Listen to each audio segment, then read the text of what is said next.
I bet you've noticed in the last few years how the concepts of being sustainable in the way we work and being eco-friendly have become very, very important topics. And rightly so. The planet's resources are finite and we're pivoting towards that as a human race.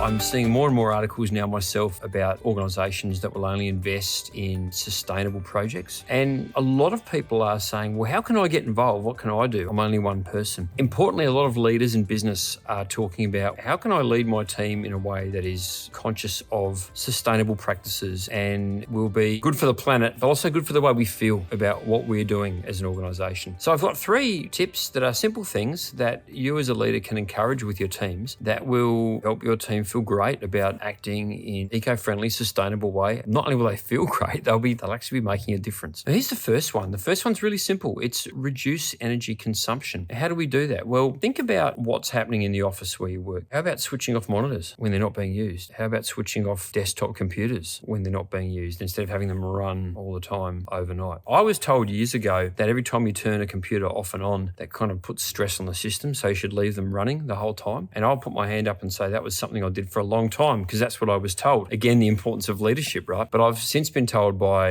IT professionals that that's something of an urban myth, and there's nothing wrong with periodically turning off your computer. In fact, it's a good thing for it to run more efficiently, and we're conserving energy and resources. So that's one idea. Another idea is how about we turn off the light when we're not in a room? Now, some of us are in offices where the lights turn themselves on and off sustainably, which is cool. But if we don't have that, well, you can flick the light switch off yourself. So again, a lovely thing to lead your team to do to reduce their energy consumption. Here's my second tip to help with sustainability that we can all do, which is to minimize waste. And number one simple way we can all minimize waste is to reduce our reliance on paper. It's hard to go 100% paperless, and I'll confess I use flip charts to run workshops, but I also try and use recyclable paper where it's available. So there are things you can do to minimize waste, but can I say, why do we need to have big fat paper files in manila folders when we can use our computers to file this information? Does a backup have to be in the form of a piece of paper, or can it be on a separate hard drive? Minimizing waste is a great way to act sustainably. For your teams when they're going to lunch, what sort of packaging is the food they buy? Is there a way they can reduce that? Just little things they can think about if they're keen to get engaged. It's something you can definitely work on as a team. And again, leadership will help immensely. And my third and final simple tip is to think about sustainable commuting. If you and your team are really keen on the idea of being eco-friendly and sustainable, why not catch the train or bus into the office rather than everyone driving in their own individual car? Maybe there's an opportunity to work more days from home, which prevents the need to commute at all. So there's 3 tips on how at an individual level, anyone can make a difference. Our leadership can help them. 1, reduce energy consumption. Lights off, computers off, power off of things we're not using. 2, minimize waste. Paper's an easy one. Let's just try and reduce our reliance on paper. 3, how are we getting to work? How are we getting around? Do we have to all have our own individual car as we go along? Maybe we do, but there are things you can look at. And my 4th free tip is if your team are excited by this idea and they want to be part of it, have a brainstorming session with them. They'll probably have all the great ideas. Leaders rarely have the mortgages on the good ideas. Good luck, and we will see you in a sustainable future.